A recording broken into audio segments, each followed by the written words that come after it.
The song says, "Come with me and you'll be in a world of pure imagination." The timeless classic Charlie and the Chocolate Factory is a cautionary tale designed to teach good manners and instill morals into children of all ages. The most fascinating character? Willy Wonka. Wonka charms and lulls the unruly group in a world of his creation. He appeals to their sense of curiosity and wonder. He relishes the euphoria and amazement in their eyes as they behold the marvelous chocolate factory. But could their invitation have had a more sinister motive? Like the Pied Piper, Willy Wonka leads his guest into a maze of misfortune. What was hidden behind the beautiful facade? Pure imagination or pure terror? Be wary of things in pretty packages. Welcome to Everything Vaguely Paranormal.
Good evening and welcome to Everything Vaguely Paranormal.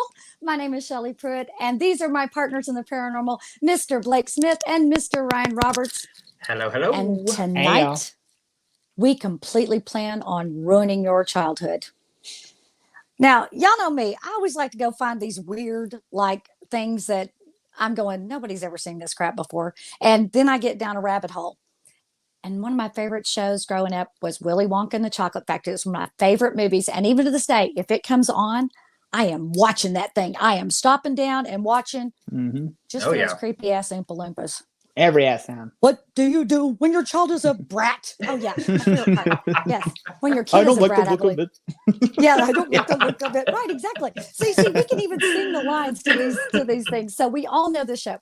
Now, when I found this little series of articles from all different places that they think that perhaps the character of Willy Wonka wasn't this kind gentleman teaching morals and good manners to children, that he was actually a serial killer, bringing children in and leading them to their death. Which, if you think about it, and nothing turns out good for any of them children's. Nothing. Nope. I mean, well, how do you think he makes his candy taste so good?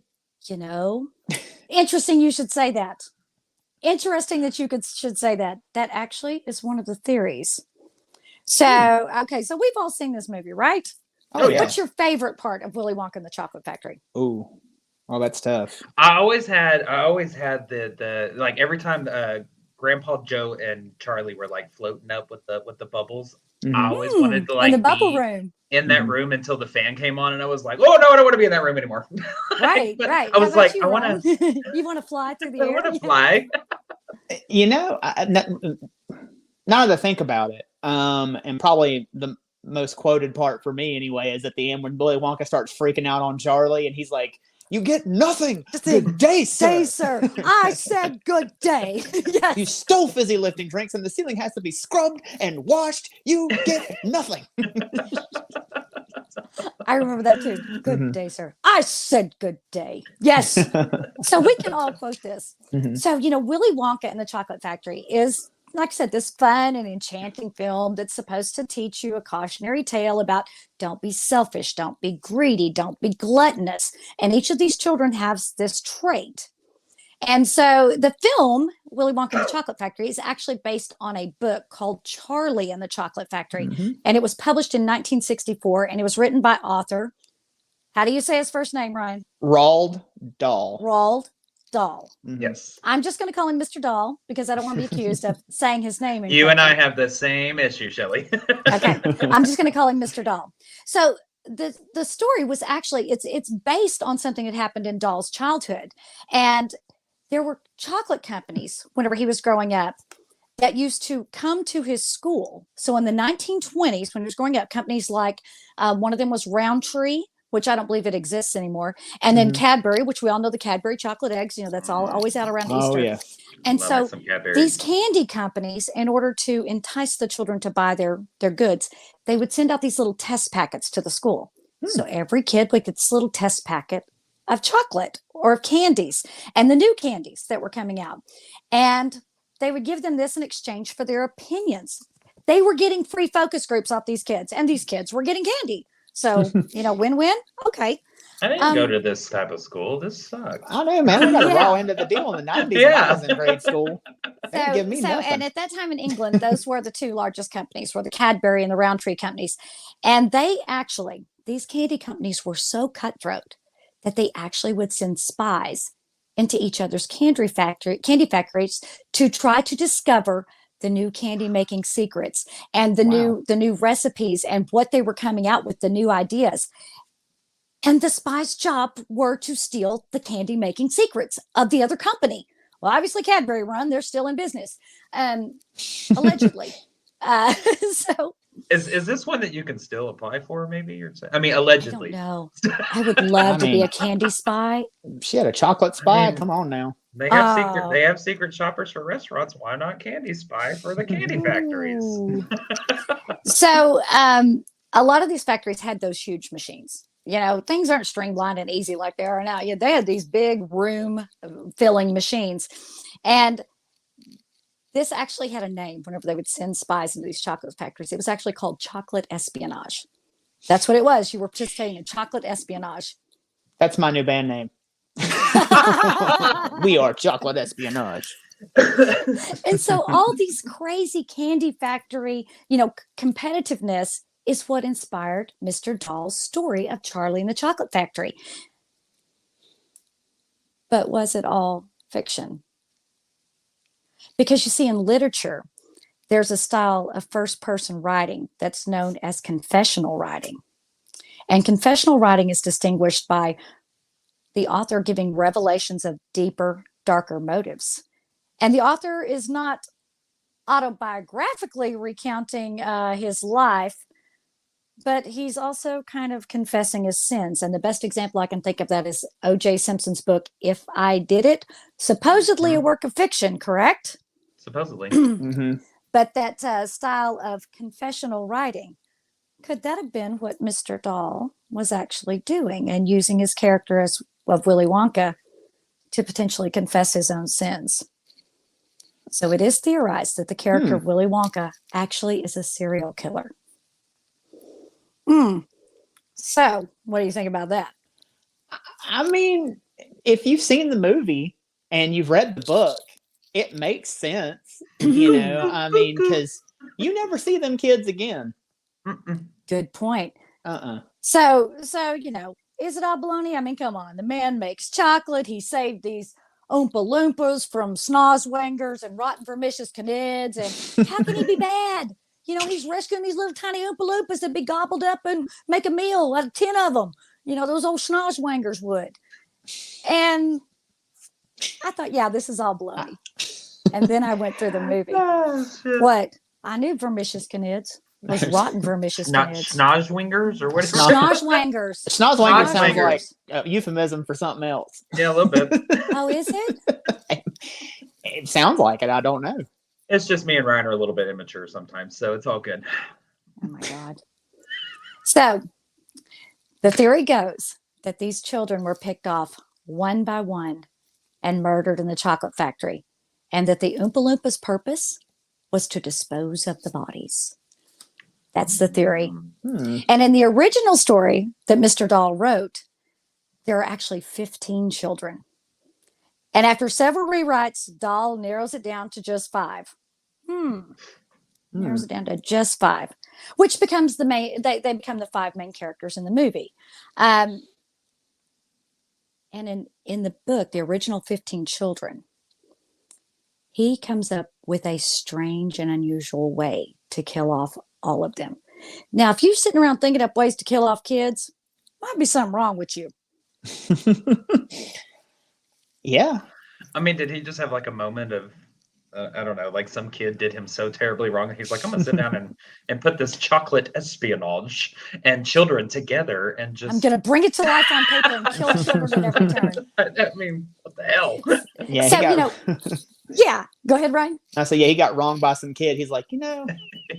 I He would probably like to got his murder house you. TP'd one more time. He I'd probably like to did. murder you, but that's not societally acceptable. So I'm going to write about murdering you in a very cute way. Yes.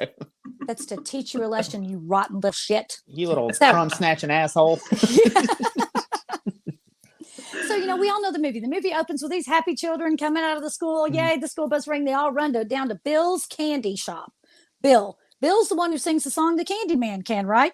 Mhm. And, everybody's eating the candy and they're slurping the sodas and they're catching the gumballs and they're listening to who we assume is Bill, because he's the dude behind the counter, singing about how the Candyman can. Mhm. Candyman can, because he mixes it with love and makes the world taste good. That alone is a fucked up line. Anyway, but who's the kid that's always standing outside the shop?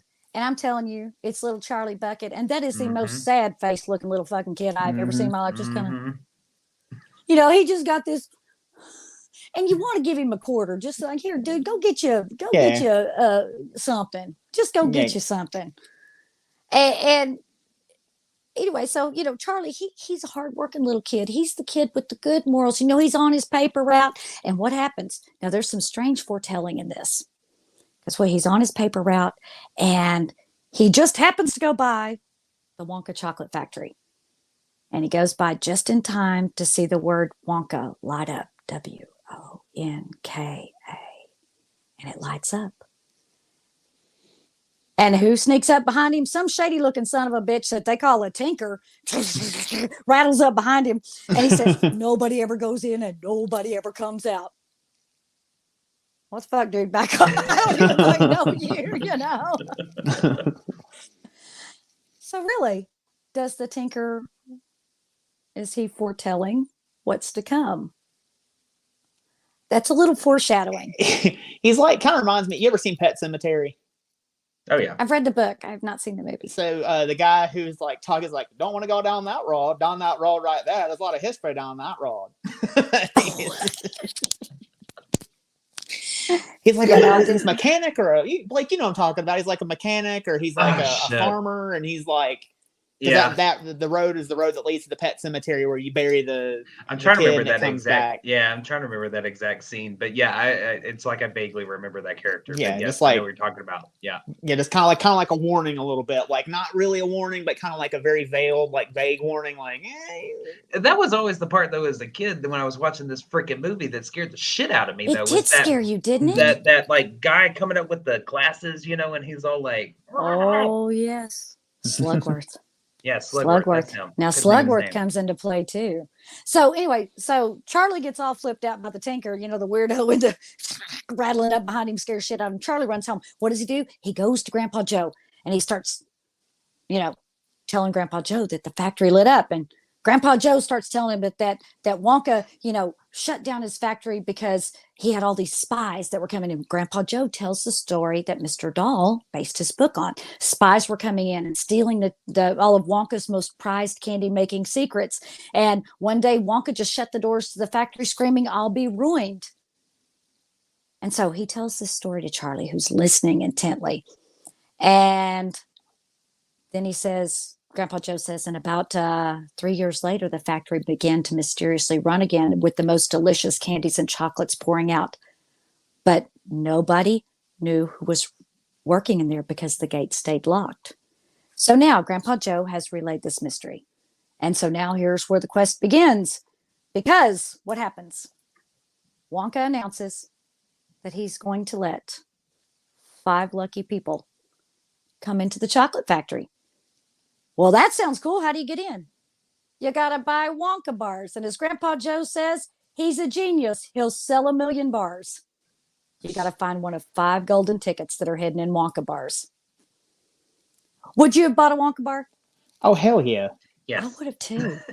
I mean, I would have I got a too. golden ticket. I got a golden ticket. I got a golden chance to make my day. Yeah. Shoot, Okay. my fat ass gets locked into a chocolate factory. You never see me again. Would you be the Augustus Gloop character? Oh no. I mean, hey, I'm a little bit restrained, but So what's the other prize? Other than getting to take a tour of the factory, you get a lifetime supply of chocolate. If you find this golden ticket, hell yeah, I could eat me a lifetime supply of chocolate. Yeah. And so here's where things kind of began to get wonky, for lack of a better word. They started to get a little wonky right here. And this is where the theory takes off. So interestingly enough, only children found the tickets. Now, it can be argued that Veruca's peanut shelling daddy's worker found her ticket, but they were hunting for Veruca. So no adults found the tickets. Was that by accident? Children who have to get money from their parents. Only children found the tickets. That's theory number 1 here. And interestingly enough, who was at every single child's finding of the golden ticket? Slugworth. Could Slugworth have been hand selecting the victims for Mr. Wonka? So kind of like an old school Men in Black, he was there to come on in. Yeah, he was at every child's ticket discovery, whether it was in Germany with Augustus Gloop, in America with Mike TV, in England with Veruca Salt. Let's see, Violet Beauregard. I mean, or little Charlie Bucket. He was there for all of them. That is strange. So, and later, it's revealed that Slugworth was working with Wonka, right? At the end, he says, no, that's not Slugworth. He works for me. We know there are serial killer duos. Oh We yeah. know there are teams. Anybody starting to think this theory might have a little traction here? Maybe a little bit. So Charlie's discovery of the golden ticket is especially suspect because, first of all, he walking along all downtrodden, lip sticking out. That is the most sad-faced damn kid I've ever seen in my life. He got his lip sticking out. He's kicking rocks, and he looks down and he sees something shiny right there in the grate, and it's money. What are the chances that all these other people walking by on the street have not noticed that? Maybe not all of them got their lip on the ground like Charlie does, and he gets it, he grabs it. What does he do? Runs right to Bill's candy shop. What does he do? He wants some candy, and he buys one for him, but he buys one for Grandpa Joe too, right? And he has a little change, and he starts to eat it so fast that the guy's like, "Hey, slow down! You're gonna choke yourself, right? You're gonna choke on it." But he buys a Wonka bar because he has a little extra change for Grandpa Joe. And even Bill the Candyman says, since all the tickets have been found, I don't have to hide them anymore. Funny how Bill pulls out this Wonka bar, hands it to Charlie. Just so happens that Charlie opens it, has a golden ticket in it. Run, Charlie, run straight home is what his boss tells him. Run straight home. Charlie rounds the corner. Who's standing there? Slugworth. Is that gunfire or outside your house? Yes, it is gunfire. Hang on. I think those are fireworks. Okay, those are fireworks. Now, okay, I've been hearing fireworks tonight. Too. Okay, Yeah. sorry, y'all. I didn't mean to derail that. Yeah. That just scared You're the all shit out right. of me. I was like, it was right You're there. good. That's You're okay. good. We're talking about Slugworth. No telling what that crazy son of a bitch was going to do. No shit. So, what are the rules? At exactly 10 a.m., you have to be there at exactly 10 a.m. So, at exactly 10 a.m., you hear the bong, bong, bong. Strikes 10. The door swings open. And out comes Mr. Willy Wonka the first time you see him. But he's not what you expect. He's hobbling. and he seems to walk with a limp, and he appears decrepit, but he's in this bright, colorful coat. And what happens at the end? He's walking down the red carpet to greet the winners. And as he gets there, he does this fall forward, almost as if he's collapsing. And suddenly, in a move that is, an Olympic gymnast would be proud of, he does this somersault, jumps up, ta-da, I'm here, and the crowd goes wild, right? Mhm. So he escorts these 5 children, which were allowed to bring one parent, right? They were allowed to bring one parent. Why one? Why one? Yeah. But I was going to say, let's rewind just a tad about, Grandpa Joe. His ass lays in the bed for how many years? Was it 20? Was he in the bed for 20 years? And then he found out he'd go into a chocolate factory. He just jumps up. All of a sudden he gets he gets real mobile when he finds out he's going to a chocolate factory. Suddenly, that son of a bitch can't only walk, but that motherfucker can dance too. Yeah, dance and sing and everything else. Suddenly, he got a little life. Asshole. I know, what an asshole. Yeah. So the 5 children and the one parent walk up the red carpet, and these 5 children, Augustus Gloop, Veruca Salt, Violet Beauregard, Mike TV, and of course, sad-faced Charlie Bucket. And each meet a terrible fate. So now Wonka has them in his clutches, unbeknownst to them. And entering that first area, okay, remember when they walk in? And, oh no, that's the chocolate factory. The first area where they walk in and they have that big contract on the wall. Oh, yeah. And it says the children have to sign this document, this waiver, which releases liability for any accidents, which includes loss of life or limb. Do you ever notice that? That's on the waiver. I don't guess I ever noticed that. You can read that on the waiver. But he says, everybody take off your hats and coats. And what are his coat holders? They were hands, weren't they? Hands. Human hands sticking out of the wall. And you let your child watch this? What's wrong with you? and even Mike TV, he quips, I saw this in a movie once. Guy signs an insurance policy and then she bumps him off. Foreshadowing. Man, Mike TV knows what's up. Uh-huh. And Wonka's reply was, clever. That's what Wonka says when Mike TV says that. He kind of tilts his head and goes, clever. What you mean clever, Mr. Wonka? What the hell are you doing, Mr. Wonka? Wouldn't you like to know? So now they're going to go into this little hallway. And remember, this hallway gets really, really small. And as it gets small, Violet's dad, he wants out. He's like, I want out, Wonka. But Wonka won't let him. Right? He says, oh, you can't get out that way. You must go forward to go back. Better press on. So right then, Violet's dad wants out, and he won't let him out.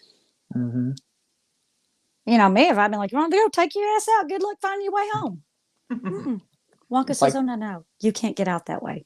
This fool's got human hands and done locked me into a damn chocolate factory. And I done signed a waiver that says, hey, I ain't going to hold him responsible for loss of life or limb. Oh, hell no.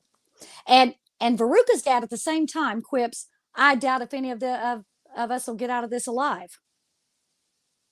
So now that's 2 references to being bumped off. The insurance policy and then Veruca's dad saying, I doubt any of us will get out of this alive. These little bits of foreshadowing.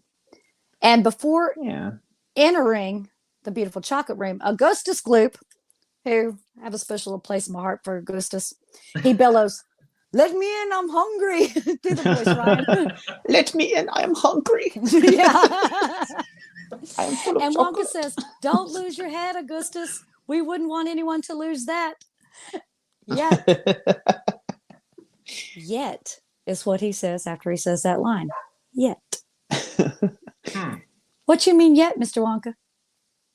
I have to go back and rewatch this whole movie and pay utter attention to it. I'm telling you. And like he was So- always like his little sarcastic quips and stuff like that were always my favorite parts of the movie. Just Oh, like yes. but like as I'm watching it, it's so whimsical and so fun. I'm not now that we're talking about it, like I don't realize how sinister it is when I'm watching it. Really, Yeah. Well, Yeah. and give credit to actor Gene Wilder because he walked a fantastic line of this whimsical, charismatic genius Mhm. and psychopath. It was this wonderful little line that he walked where he appeared crazy and then he was like, ah, ha, ha, yes. Oh, yes. And even then, now that was probably we'll get to that part. Yeah. Mhm. So here he goes. And what does he do? He flings open the door of the chocolate factory and he says, behold the fudge room. And that's the picture you had just put up. And he starts to sing the song Pure Imagination. And he says in the song Pure Imagination, there's a line that says, anything you want to, do it. And as he's singing, he tassels Mike TV's hair. And just as he's tasseling her hair, he pulls out that one little hair. And why are you pulling the kid's hair, Wonka? Why are you ripping pieces of the hair out of the kid's head, Wonka? What the hell's wrong with you? It's a souvenir for later. It was just this sadistic little tassel, yank. And the kid playing Mike TV goes, he kind of lets it go. First of all, as well as I do, health department don't like you putting no hair in your food. That'll get you shut down, right? So here's where the first child meets misfortune.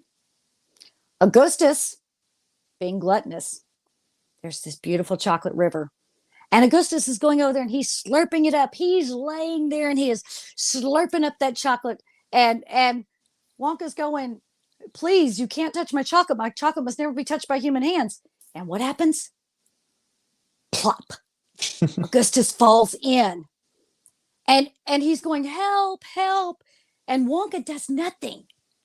And Augustus' mother's flipping out. Please help him, save him. And Wonka looks at her and he goes, help, police, murder. Oh, shit. I forgot about that. Why you say murder, Damn. Mr. Wonka? Yeah. Well, his little fat ass stuck his little grubby hands in the damn chocolate in the first place, and he'd been all right.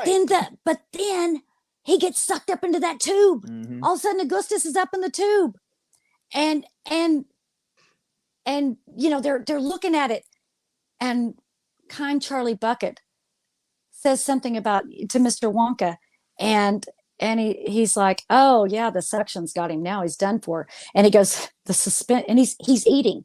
He's like, the suspense is terrible. Yeah.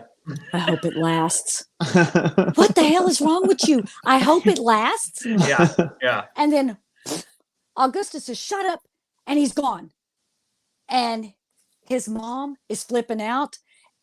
And all of a sudden, here comes little Oompa Loompa. God. And Wonka is telling, saying,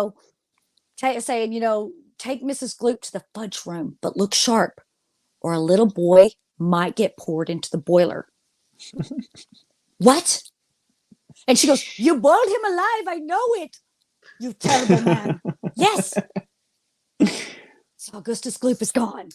He got flushed like the turd that he was. I'm telling you, down a chocolate river. That's pretty freaking disgusting. I've never, like, of course, I mean, as a kid, it's a chocolate factory. Oh, yeah. It's all this Yes. whimsical everything and whatnot. And I've never really stopped to, like, listen to the dialogue fully and register, as an adult. I have to go back and watch this. So then what happens now? Wonka's got to distract everybody who's now kind of flipping out that as Violet's dad puts it, yeah, you took real good care of that August kid, right? So he brings out this beautiful paddle boat. Here comes the paddle boat on the chocolate river, and it's called the Wonkatania, right? And so he tells everybody to get on. I want a beautiful paddle boat, Daddy. One just like, okay, everybody's on there. And what happens? They get on the paddle boat, and all of a sudden, where do they go? They go to this dark tunnel. Shit, Dark tunnel. And it begins to go so fast. And in this tunnel, and this is the part that scared the hell out of me as a kid. Yep. Me too. There is not only an image of a chicken's head being cut off that's flashed up there, a lizard eating a bug, the lizard eats the bug, worms crawling across a lady's face, and What does he do? Wonka starts singing. Good time for a tune, right? Mm-hmm. Okay. But he says, one of his lines is, are the fires of hell glowing? Mm-hmm. Yes, the danger must be growing because the rowers are not showing any signs that they are slowing. And then he goes, ah, and he does this freaking weird scream. And There everybody is look no at each way other like, around. what the hell? And but he says the fires of hell are glowing. Why is it hell in a chocolate factory? Why are you showing images of chickens' heads being cut off? You know, ever since I think a couple of years ago when they re-aired this on television, they cut that part out. They don't play that part anymore on TV. Not on TV. Mm-mm. The paddle boat road or Yep. the Nope. images that are up on The whole the paddle tunnel. boat. Mm-hmm. Yep. Really? Yep. They said it's too scary. Yeah, they basically go from a ghost's gloop getting sucked up the pipe into the whatever the next. Well, the section is next with one is the- what they come to, which is the inventing room. Yeah. Mhm. Okay. And so finally he was like, stop this boat. This has gone far enough. And he goes, you're quite right, sir. Stop the boat. And the boat stops. And he goes, here we are, the inventing room. Like none of that shit just happened. Yeah. And so they go into the inventing room. And what do you see in the inventing room? You see clothes strewn on the floor. And Wonka is putting shoes in a vat. Where the hell those shoes and those clothes come from? Them Oompa Loompas, they all wear the same damn thing. They don't wear no tennis shoes. That's who it was. It was the spies. Bodies of the spies. There's a new one. I have not heard that theory, Ooh, Ryan. That's a good I one. think Ryan just contributed to the theory of this. Now, what does he say? No touching, no tasting, no telling, right? Mm-hmm. Mm-hmm. So what does Mike TV do? Mike TV is actually escapes Wonka's first attack on him. Mike TV has to be taken out twice because what does he do? He picks up a piece of candy and he eats it. And what is it? Exploding candy. Mike is thrown back into the pots and pans and he goes, I told you not to, you silly boy. And it smells like, Mike, your teeth. And out comes the puff of smoke. And he's like, it's exploding candy for your enemies. So, okay. So Mike survives. And even Wonka at that point, not enough gelatin nitrate. I'll get it right. Right? Yeah. Yeah. Right? Uh-huh. So, right, exactly. But, okay, so you're putting in shoes and clothes from people that aren't in there. You have exploding candy that Mike TV survives the attack. And then what does he do? He shows them this wonderful machine that makes a piece of gum that tastes like a full 3-course meal. Mm-hmm.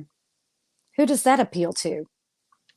Violet. Miss Violet Beauregard. Hi, Cornelia, sweetie. Yeah, Miss Violet Beauregard. Gee, that's her downfall is gum. Mm-hmm. What does she do? She grabs it. She starts to chew it and say it's roast beef and this and that. And then here comes the dessert. Blueberry. And what happens?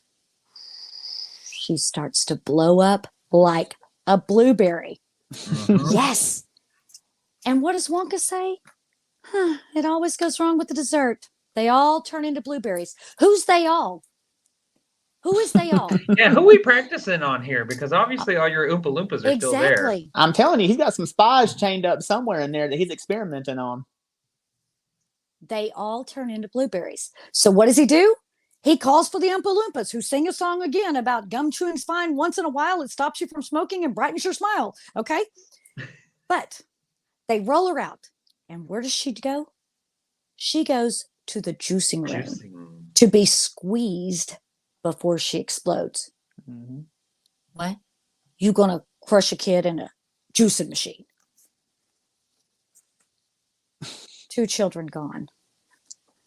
He's picking them off. Mm-hmm. My favorite line And is you right notice- there at that point where they're like, Violet, you're turning violet, Violet.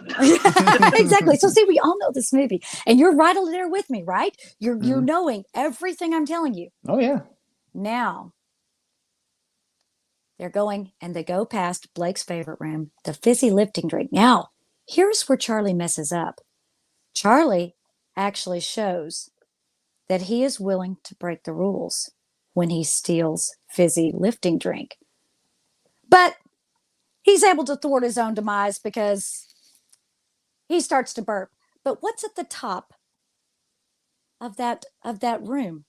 That A fan. razor sharp Hellacious fan fans. blade. Why the hell do you need razor Yeah. sharp fan blades to pop freaking bubbles? What? Yeah. What? Why is it? I mean, even Grandpa Joe says, Mr. Wonka, turn off the fan, will be cut to ribbons. Why the hell you need a razor sharp fan blade to stop that? Wonka says, oh yeah, still too strong. We'd have children flying all over the place. What's the razor sharp fan blade for, huh, Mr. Wonka? Because I can pop a bubble with my finger. Why the hell you need a razor sharp fan blade? It's an anti-theft device. Can we just pitch this idea for the next horror movie, and just turn all this disgustingly horrible and You know So- what's funny is Marilyn Manson actually wanted to turn Willy Wonka's Chocolate Factory into a horror movie after I It think is sometime a in the horror late movie. '90s. it is a Yeah, horror It because movie. is a horror movie. He saw the elements of horror in it and was like, Yes. that'd be kind of interesting. So Charlie and Grandpa Joe, they're safe because they can burp. Awesome. They get back down and they somehow find the group. How interesting that this seemed to be the only straight line to a place is to where the geese's laying room, where there's the geese that lay the golden eggs. Now, who does this appeal to? Veruca. Veruca. The gold, the everything. I want it now, Daddy. Okay. And what happens to Veruca? She sings her wonderful song, my favorite. I want the world. I want the whole world. I want to lock it all up in my pocket. It's my ball of chocolate. Give it to me now. Yes, I love her. Love her. I always want to play Veruca. Okay. I love But- Veruca. There is an educated educator, right? The goose lays the golden egg. It goes on to the educator and it tells you if it's a good egg or a bad egg. And they say, what happens when this happens? Okay. He says, well, the good eggs are polished up, shined up and sent out for Easter. What happens to the bad egg? He goes, they go down the furnace chute. Okay. So Veruca sings her song. She jumps up there to do her grand finale. I want it now. And down she goes. What sound does it make again? Yeah. It goes, yeah, it does. It does. I does, love yeah. Willy Wonka. And her dad's like, oh, where'd she go? And he goes, Wonka, who's not, flustered at all. He goes, down the garbage chute. And her dad goes, the garbage chute. No, where'd she? He goes, yeah, that one leads to the furnace. He goes, the furnace, she'll be sizzled like a sausage, right? Mhm. And Wonka's kind of like, I think that one's lit every other day. So she does have a good sporting chance. What?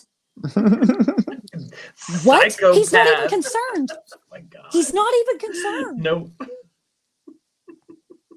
And child number 3 is now gone. Ooh, she did. Now, the next thing they go into Mike TV. Mike TV, of course, as his mother says, I serve all of his meals right here in front of the television. He eats all of his meals in front of the television. He's so obsessed with television, he doesn't even participate in family dinners or anything like that. He is a TV obsessed child. So what happens? They go into the room where they have Wonka vision, where Willy Wonka is trying to figure out how to send things by Wonka vision.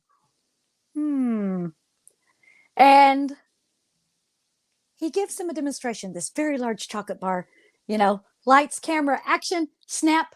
Where is it? It's above our heads in a million little pieces. And then it comes in on the screen. And what happens? It's very, very small. Well, Mike TV, of course, has to do this. He goes, I'll be the first person ever sent by TV. His mother's like, Mike, no. And Wonka's just at this point rolling his eyes. He's like, Mike TV jumps up there, lights, camera, action, boom. And she's like, Mike, where'd he go? And Grandpa Joe, he's over our head in a million little pieces. And Wonka's trying to tune him in on the screen. And there he comes. He goes, here he comes in and he's very small. And Wonka goes, see, he's perfectly unharmed. And she goes, you call that unharmed? So what does he do? He picks him up and he hands him to his mother and she puts him in his purse. And he's called the Oompa Loompas now who are going to sing another song about watching a glut of TV, gives you an IQ of 3, right? And he says, don't worry, small boys are very stretchy and elastic, and we'll put him in the taffy pulling machine. And it's at this point that the Oompa Loompa kind of taps him on his shoulder. Wonka leans down and the Oompa Loompa whispers something to him. And Wonka goes, "No, I won't hold you responsible." Say what? I've Oompa never Loompa, caught okay. that. Yes. And how because does the he Oompa know Loompa how gotta elastic little boys are? Yeah, Exactly. exactly. Yeah. Yeah. What the shit? And so, 4 naughty children gone. I will say before you move on though, to see how relaxed Wonka looks in that photo.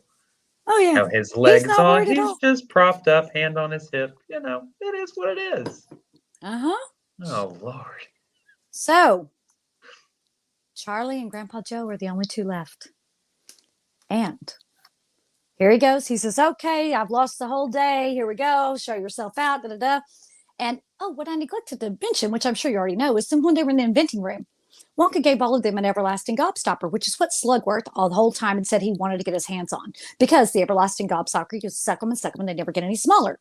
It was for kids with very little pocket money. You love how I just already know that line, just know it verbatim. So they were given an everlasting gobstopper, each of them, as kind of a prize for being winners. Winners, that's debatable. And so basically, you know, Grandpa Joe can't figure out why they're kind of getting thrown out. And he goes back in and he's like, "What about the lifetime supply of chocolate for Charlie?" And he goes, "You get nothing. You bumped into the ceiling. You stole fizzy lifting drink, which now the ceiling has to be washed and sterilized." He goes, so therefore you lose. You get nothing. Do it, Ryan. You lose. You get nothing. Good day, sir. But what about, I said good day. And Grandpa Joe says, "You're a crook." And as they're walking out, Grandpa Joe says to Charlie, "If old Slugworth wants a gobstopper, he'll get a gobstopper." And then you see that Charlie has this moment of clarity. And he walks in and he puts the gobstopper on Wonka's desk. "Mr. Wonka," and sets it down. So what does this show?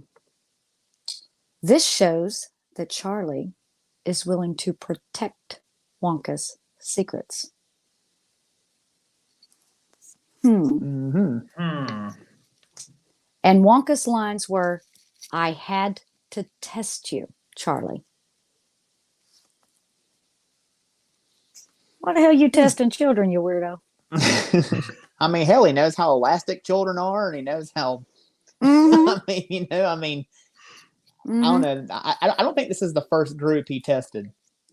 I don't think so either. Not by far. I don't think so either. So what does he do? He tells Charlie, "You've won, and I'm going to move you and your whole family into the chocolate factory." Oh, happy day. So he takes him to this great glass elevator. And he says, "Until now, I've pushed every button but one. This one. Go ahead, Charlie." And, he says, "This is the great glass Wonkavator. It goes up ways and sideways and down ways and left ways and right ways and front ways and back ways and any way you can think of it." And he's only not pushed one button. Who gets to push the button? Charlie. And what happens? It starts going up, up, up, up, up. And Wonka's going, "Come on, come on. If we don't get up enough speed, we'll never get through the roof." And they're like, "The roof? What the hell, the roof?" And that elevator's made of glass. And again, Grandpa Joe says, "Will we cut to ribbons?" And Wonka goes, "Probably." Like it's no big damn deal. So out they go. They make it up. They're looking at the town. They see their house. They find out they're getting the chocolate factory. Now, some of the more morbid things that I found on this says that they theorize that this great glass elevator going up and through the roof is actually Charlie. It's a metaphor for Charlie learning the secrets of what has happened in that chocolate factory, and that he kills himself, and that elevator is his soul ascending to heaven. That's a metaphor for him going to heaven because he could not take the knowledge that he learned by getting that chocolate factory. And that's Charlie killing himself because Charlie was a good kid and that he couldn't handle learning the fates of the other 4 children and their families. Mm-hmm. So he was given knowledge of what happened to those children. So that's why, they allegedly fly away in the elevator because Charlie is dead. Charlie is the final victim and he is dead. So did he take that is- Wonka and Grandpa Joe out with him? Don't know. But the theory is that Charlie doesn't make it out either. That glass okay. elevator is Charlie dying and Charlie's soul actually going to heaven. Okay. That great glass elevator, because if you think about it, that's all of his freedom. Mhm. And if you think about it, the mom kind of foretells that because she sings that "Cheer Up, Charlie." That is the most downtrodden, awful song in that whole damn thing. It really is. And so you hear this. Now, let's talk some theories on this. So, Ryan, you actually had a good one that I found in this, that allegedly that the chocolates were so delicious because they were made with humans. Soylent chocolate is people. I got some damn Sweeney Todd bullshit going on or something like that. You know? So you see, this wouldn't have been the first TV show or movie or book to unknowingly make people cannibals, right? Mhm. So, okay, Sweeney Todd, the demon butcher of Fleet Street. Demon barber of Fleet Street. Demon barber of Fleet Street, right. Was Soylent Green before this or after this? I do not know. I think it might be before because Charlton Heston's in it, so I think it's before. But Willy Wonka and the Chocolate Factory, I believe, came out in what year? 1971. 1971, right. Mhm. So I don't know, but it is theorized. So here's the theory about the Oompa Loompas. Mhm. That not only were they, so in the story, in the book, the Oompa Loompas weren't rescued. They were brought over as slaves from Loompa Land. Mhm. Loompa Land? Yeah, okay. I just hear her voice going, Loompa Land. And in the book, they were brought over and then they agreed to work for Mr. Wonka. But they didn't necessarily come by choice in the book version. Also, so their job, it's creaming and sugaring time. Okay, so their job was to run the factory and allegedly dispose of the bodies. Because you see, it was always an Oompa Loompa that led away Mhm. the ill-fated children Mhm. and the parent. Now, see, how do you get to a parent? You distract them with something wrong with their child. Now they're not looking for the conch on the head. And it was also theorized that the Oompa Loompas cannibalized, And I mean, Oompa Loompa, you get, they got, Mr. Gloop, or excuse me, Mr. Salt, Veruca's dad.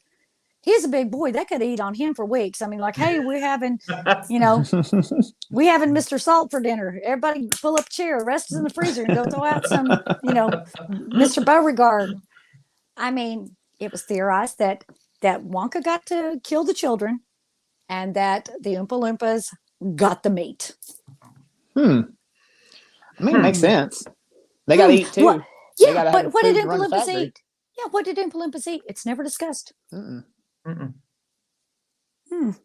So were they eating people? Maybe those little fuckers were cannibals. And then, Mr. Wonka had to keep them happy. Been like, I know you fuckers eat people, but okay. All right, well, here we go. Here's the deal.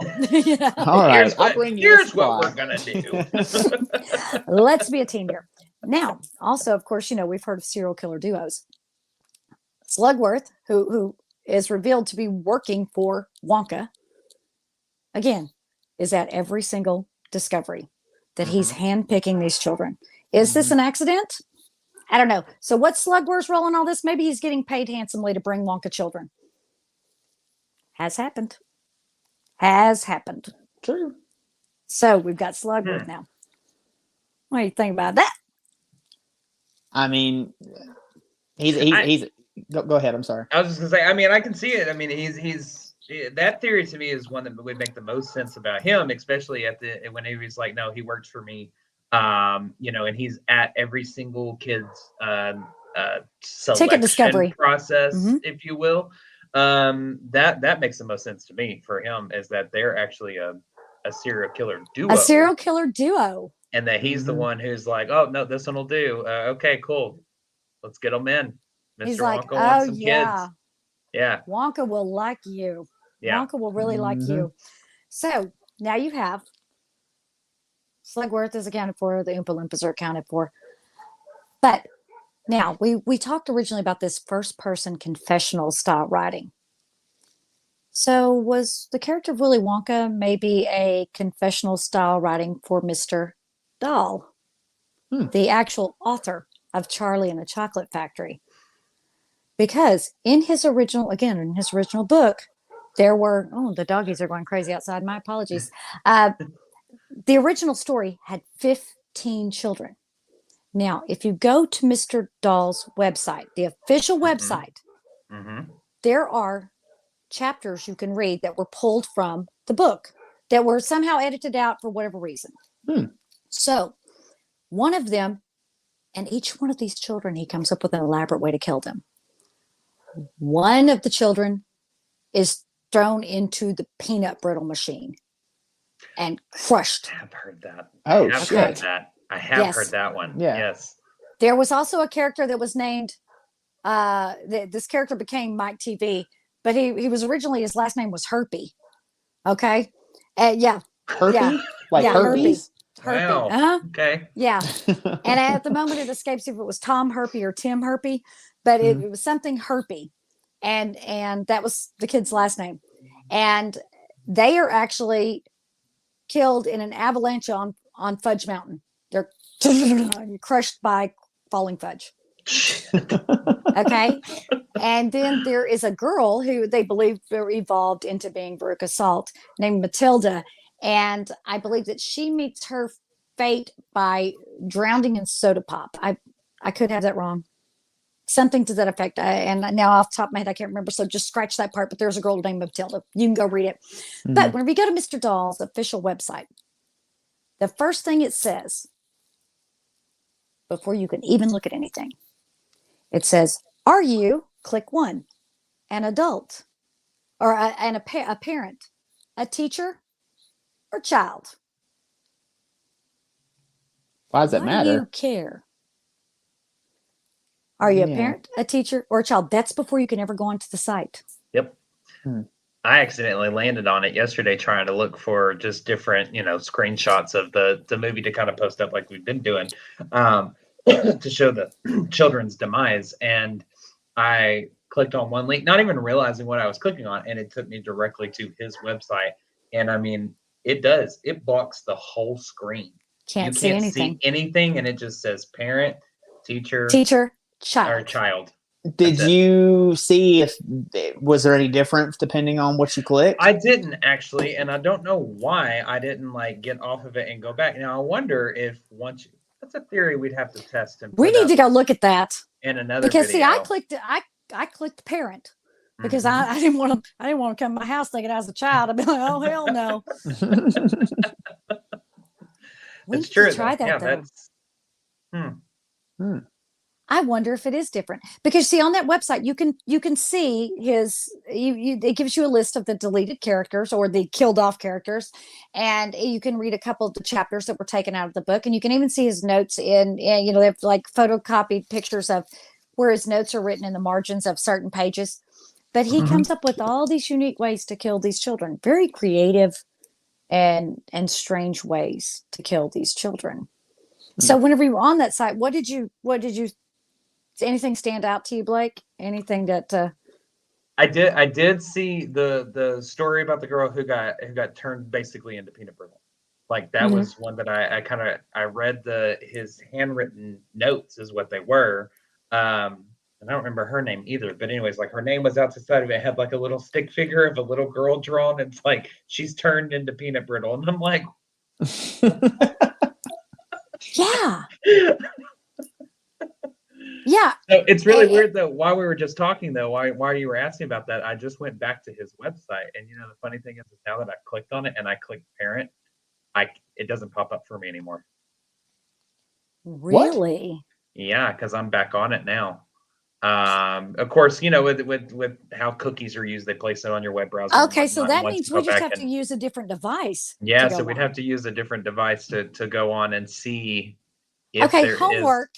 Yeah. Somebody go click on that and click on as child and see if it's different, but you'll have to click on as something else as adult or parent or teacher and see what the difference is. Because now I am fascinated because I did not do that because I clicked parent. I did too. Yep. So now that like that's completely, you can't see the stick figure. It says she's turning into peanut brittle. Oh no, that's on the parent part. That's on the parent one. So Okay. I'm actually on the parent one right now, like perusing through, I guess, the pages of it or whatnot. But that was weird that I typed it in, and it automatically just let me view the web page because I've already put selected you in as a parent. parent. Tracking cookies, yeah. However, we're about to look up on my phone. Look at this instant research. Instant research, y'all. Here we go. Let's see if I can find his website. The official, say his name right. Roald Dahl. There we go. Website. Mm-hmm. And yes. while Blake is looking that up, did y'all ever read any of his other books when you were growing up? Matilda. And the Great Glass Elevator. Yeah, that was a sequel to Charlie. Yes. And I don't recall. You never read the BFG, the Big Friendly Giant, or the Twits? The Twits is my favorite. Here we go. Okay, there it is. See where it says teacher, parent, child? Yeah. All right, here we go. See, that's what you see. So You tapping child? I am going to click in the center for child. I'm going to do it. Okay, I click kid. Now it's going to redirect me. Here we go. Maybe. Oh, that's weird. It's not loading now. Oh, there it goes. So yeah, you can look at them side by side. Mm-hmm. So what is the difference? So now I've got. I'm assuming the kids is way more colorful than the parents. I'm sure it is. I'm looking at both the home. Hold on, I'm trying to get back to the home screen on my webpage where I'm under as a parent. There it goes. Let's see here. Okay, that looks kind of the same. It's really weird that it doesn't. The mobility of it is not interesting. But yeah, I mean, he is totally one of the most beloved child authors. Oh, absolutely. You know, and I just remember growing up reading a lot of his books, and man, if it turns out there was something going on with him that I didn't know about. It's really weird because my phone, like it's my phone as the kid will not let me. Mm-hmm. Oh, it's not scrolling or anything. It's not scrolling for him. Yeah. No, it's like it will not, and I'm like hitting the screen, huh? But it will not. Maybe it's just like a bad mobile link. Yeah, it won't. But so I can tell you the differences right now that I am seeing is that there is, of course, it shows his other stories, but on the kids version there is things like time for a quiz and what scary character are you type stuff, and they're on what scary character are you? Hold on, that's the quiz I just clicked on. Like, are you over Mrs. Knid? What scary interesting. What scary character are you? Not what character are you? No, how scary are you? Yeah, are you as scary as the Grand High Witch?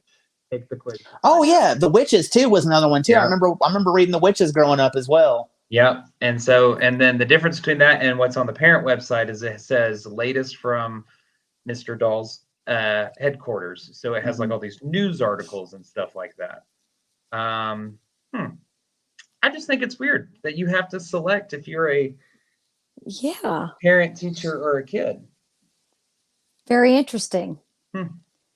So, anybody think maybe Mr. Dahl might be doing a first-person confessional writing on this? Seems to know a lot about killing kids.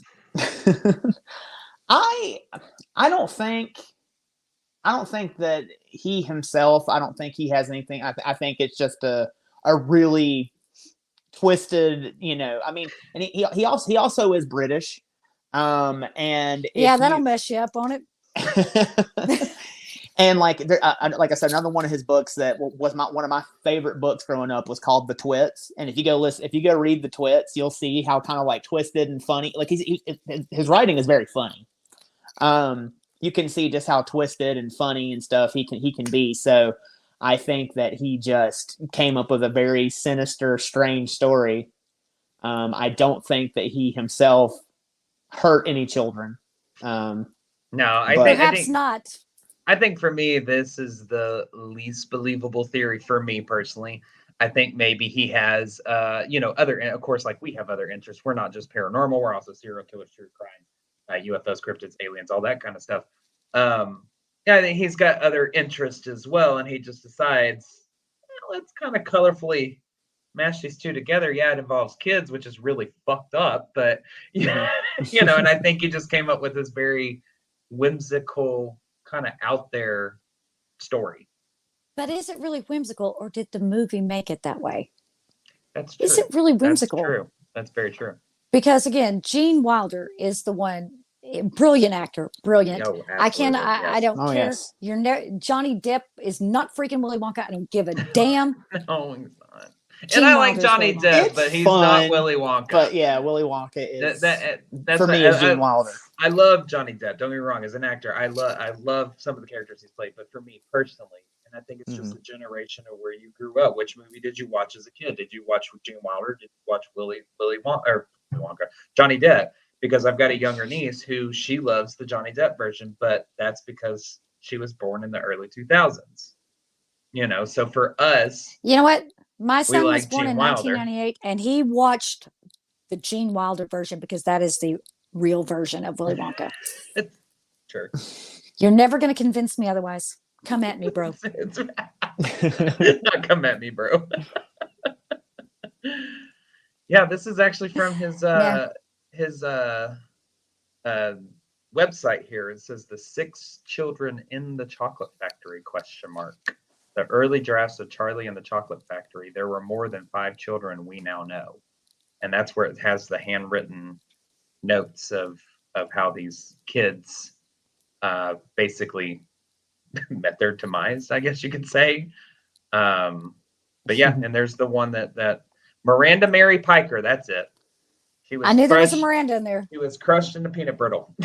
Mm-hmm. So messed up. Yeah, and then the kids that die on Fudge Mountain, and which that sounds dirty too. Again, so maybe Mr. Dahl was not writing a first-person confessional, but you know how sometimes people say that if they write it down, that they don't act on it. Could he maybe have that little strange piece in the back of his head that you write it down so that you don't do it? People say, I'm going to beat the crap out of him, so I'm going to talk to you and Vince so that I don't go hit that son of a bitch.